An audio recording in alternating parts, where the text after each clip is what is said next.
Point रह गए हैं, आज बस हमने वो करने हैं। कौन से टॉपिक के अंदर? टॉपिक है आपका कैपिटल स्ट्रक्चर, उसके अंदर फैक्टर फैक्टरिंग कैपिटल स्ट्रक्चर के last point number 13 and point number 14। Point number 13 क्या है? पॉइंट नंबर 13 है stock market condition. Stock market में क्या कंडीशन चल रही है? तेजी चल रही है, मंदी चल रही है? जैसे भी कोरोना चल रहा है तो इस वक्त मंदा चल रहा है, तेजी नहीं चल रही है। तो स्टॉक मार्केट में क्या चल रहा है? अगर तो तेजी चल रही है माने बूम पीरियड है, तो इस वक्त इक्विटी से ज्यादा पैसा लिया जाता है और डेट से कम। ऐसा क्यों? ऐसा हो क्यों रहा है?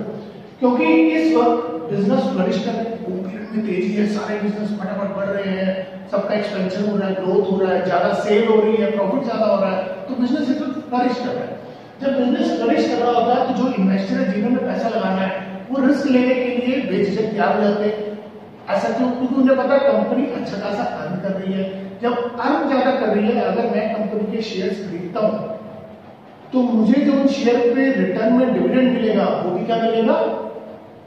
ज्यादा मिलेगा। जब प्रॉफिट ज्यादा अर्न कर रही है, बिजनेस फ्लरिश कर रहा है, प्रॉफिट ज्यादा अर्न कर रही है, तो रिटर्न में मुझे डिविडेंड भी क्या मिलेगा? ज्यादा मिलेगा। तो इस वक्त सारे इन्वेस्टर्स रिस्क लेने के लिए तैयार होते हैं और बिजनेस फ्लरिश कर रहा है, इन्वेस्टर रिस्क लेने के लिए तैयार है। ऐसा क्यों? क्योंकि because they know earn more in form of dividend. उन्हें पता है हमें डिविडेंड के रूप में ज्यादा इनकम मिल जाएगी। तो इसीलिए जब बूम पीरियड चल रहा होता है, इन्वेस्टर रिस्क लेने के लिए तैयार रहता है, तो उस केस में इन्वेस्टर ज्यादा इक्विटी में पैसा इन्वेस्ट करना पसंद करता है in comparison to the debt. इसीलिए डेट से कम लेते हैं, इक्विटी से ज्यादा लेते हैं। दूसरी तरफ अगर मंदा चल रहा है, जैसे अभी इस वक्त इन्वेस्टर रिस्क लेने से डरता है। क्यों डरता है? क्योंकि बिजनेस सारे स्लो चल रहे हैं, बिजनेस सारे स्लो चल रहे हैं, तो investor hesitate to take the risk. वो रिस्क लेने से डरे। क्यों डरा? इसलिए अगर बिजनेस चल ही रहे हैं, उसे भी पता है अगर मैं कंपनी में अपने शेयर्स अगर लगा दूं, इक्विटी के थ्रू इन्वेस्ट कर दूं, तो कंपनी अर्निंग नहीं करेगी ज्यादा। जब कंपनी प्रॉफिट ज्यादा अर्निंग करेगी तो मुझे डिविडेंड भी कम पे करेगी या बिल्कुल पे नहीं करेगी। तो मैंने जो मनी इन्वेस्ट करी होगी उसको मेरे को रिटर्न नहीं आएगा। इसीलिए जब मंदा चल रहा हो, डिप्रेशन पीरियड हो या रिसेशन पीरियड हो, तब इन्वेस्टर बोरोड सिक्योरिटी में लगाना पसंद करता है। ऐसा क्यों? क्योंकि उसके हिसाब से, ध्यान से सुनना, उसके हिसाब से बोरोड सिक्योरिटी उसके लिए इस टाइम डिप्रेशन के पीरियड में लेस रिस्की है। अब अगर बोरोड सिक्योरिटी तो इक्विटी से ज्यादा रिस्की होती है, कंपनी के पर्सपेक्टिव से बोरोड सिक्योरिटी रिस्की होती है, इक्विटी लेस रिस्की होती है। मगर हम यहाँ कंपनी के पर्सपेक्टिव से नहीं देख रहे हैं, हम यहाँ उनके पर्सपेक्टिव से देख रहे हैं जिन्होंने मनी इन्वेस्ट करनी है। आप ही हो, अगर आपने पैसे लगाने हैं मंदी के दौर में, तो आप कभी भी इक्विटी के थ्रू इन्वेस्ट करना पसंद नहीं करोगे, क्योंकि आपको पता है जब मुझे रिटर्न ही नहीं आएगा तो मनी इन्वेस्ट क्यों करो? इससे बढ़िया तो मैं बैंक में जमा करा दूं, कम से कम मेरे को 5-6% की इंटरेस्ट रेट तो देंगे। इसीलिए जब डिप्रेशन पीरियड चल रहा हो तो इन्वेस्टर हमेशा बोरोड सिक्योरिटी में लगाना पसंद करता है, क्योंकि उसके हिसाब से ही लेस रिस्की है। रीजन क्या लेस रिस्की है?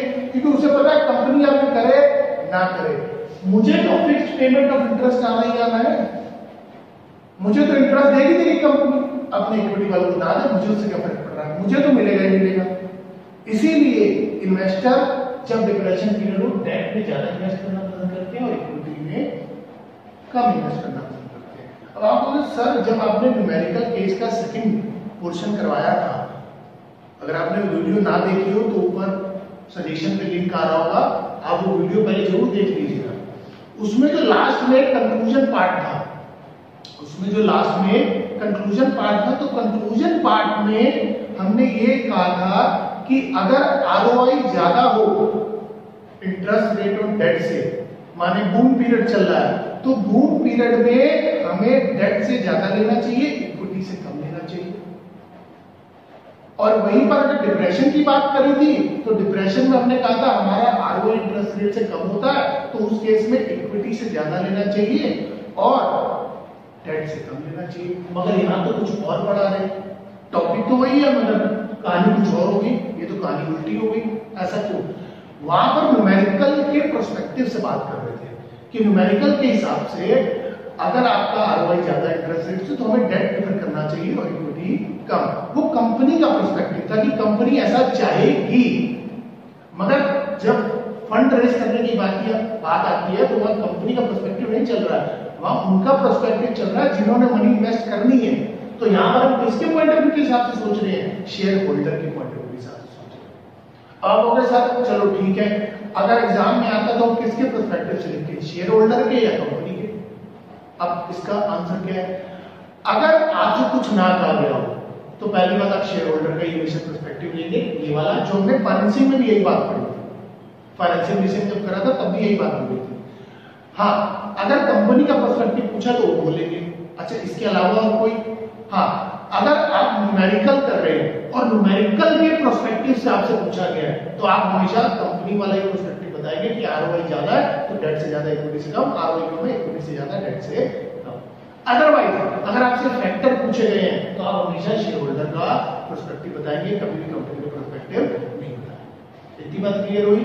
अगर स्टॉक मार्केट में तेजी चल रही है तो इन्वेस्टर रिस्क लेने के लिए तैयार होते हैं क्योंकि उन्हें पता है हमें ज्यादा अर्निंग मिल जाएगी डिविडेंड, तो उस केस में वो इक्विटी में ज्यादा इन्वेस्ट करना पसंद करते हैं डेट से कम। और अगर मद्दा चल रहा है, डिप्रेशन पीरियड चल रहा है तो इन्वेस्टर वहां पर रिस्क बिल्कुल भी लेने के लिए तैयार नहीं होता। उनके लिए उनके हिसाब से जो उनकी सेफेस्ट सिक्योरिटी है वो बोरोड फंड है क्योंकि उस पर उन्हें फिक्स रेट ऑफ इंटरेस्ट मिल जाएगा। In that case they prefer debt fund in comparison to the equity. इतनी बात क्लियर हुई। ध्यान से देख लेना वो वाला पॉइंट, अगर डाउट हो तो ऊपर जो सॉल्यूशन में लिखा है तो उससे एक बार वो वीडियो जाके जरूर देख लेना, वो कंपनी का पर्सपेक्टिव है या शेयर होल्डर का पर्सपेक्टिव। क्लियर हो गया। लास्ट पॉइंट जो हमारा फैक्टर्स में point number 14 capital structure of other companies. अब हमें अदर कंपनी का क्यों देखना है, इंडस्ट्री। अब यहां पर एक पॉइंट है इंडस्ट्रियल नॉर्म्स। इंडस्ट्री क्या होती है, जितनी भी सिमिलर नेचर ऑफ कंपनीज होती है उनको कोलैबोरेट कर देते हैं, टर्म से बोला जाता है इंडस्ट्री। जैसे सपोज इंडिया में 10 स्टील मैन्युफैक्चरिंग कंपनी है तो अगर 10 स्टील कंपनी को हमें एक साथ बोलना तो हम बोलेंगे स्टील इंडस्ट्री। अब जैसे टेक्सटाइल की इंडिया में सपोज 25 कंपनीज है तो उनको एक साथ एक टर्म में बोलना हो तो बोलेंगे टेक्सटाइल इंडस्ट्री।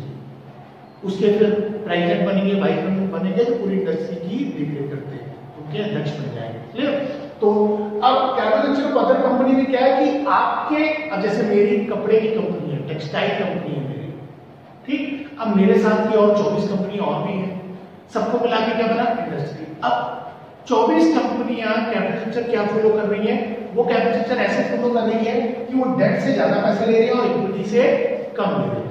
इस वक्त जो बाकी की 24 कंपनीज हैं वो डेट से ज्यादा फंड रेज कर रही है और इक्विटी से कम फंड रेज कर रही है। मतलब इंडस्ट्री का क्या नॉर्म चल रहा है, टेक्सटाइल इंडस्ट्री का क्या नॉर्म चल रहा है कि पूरी टेक्सटाइल इंडस्ट्री में 25 कंपनीज है जिसमें से 24 डेट से ज्यादा फंड रेज कर रही है, इक्विटी से कम। अब अगर तो आप फॉलो करना चाहते हैं वो इंडस्ट्रियल नॉर्म्स, जैसे मेरी कंपनी अगर मैं फॉलो करना चाहता हूं तो मैं भी डेट से ज्यादा लूंगा और इक्विटी से कम। इन केस अगर मैं फॉलो नहीं करना चाहता इंडस्ट्री के नॉर्म, कंपनी तो मेरी है, चलेगी मेरी, मुझे तो अपने आप को देखना है ना, मुझे ये थोड़ा देखना है कि बाकी 24 कंपनियां क्या कर रही हैं। हाँ, इंडस्ट्री के हिसाब से वो सब सेम फॉलो कर रही है, अब मेरे को अपने आप को देखना है। अगर मैं फॉलो करना चाहता हूं तो ठीक है, इन केस मैं फॉलो नहीं कर सकता, उसका रीजन भी बताऊंगा। इन केस अगर मैं फॉलो नहीं करना चाहता तो फॉलो नहीं करना चाहता तो इंडस्ट्री के नॉर्म्स के अपोजिट चले जाइए। इंडस्ट्री के नॉर्म्स के हिसाब से डेट से ज्यादा है, अगर फॉलो नहीं करना चाहते तो इक्विटी से ज्यादा ले लीजिए, डेट से कम ले लीजिए। ऐसा क्यों करूंगा मैं, अगर मेरी कंपनी है टेक्सटाइल बाकी की जो बची है, ऐसा क्यों कर रहा हूं मैं, because they can not afford high risk. हो सकता है मैं अभी डेट के थ्रू हाई रिस्क लेने के लिए तैयार नहीं हूं, इसीलिए मैं इक्विटी से ज्यादा प्रेफर कर रहा हूं, डेट से कम प्रेफर कर रहा हूं। तो अगर आप इंडस्ट्री के नॉर्म्स फॉलो करना चाहते हो जैसे वो करिए वैसे ले लीजिए, इनकेस नहीं करना चाहते तो अलग ले लीजिए, कंपनी आपकी है, रिस्क आपको देखना है अपना। क्लियर होगी इतनी बात।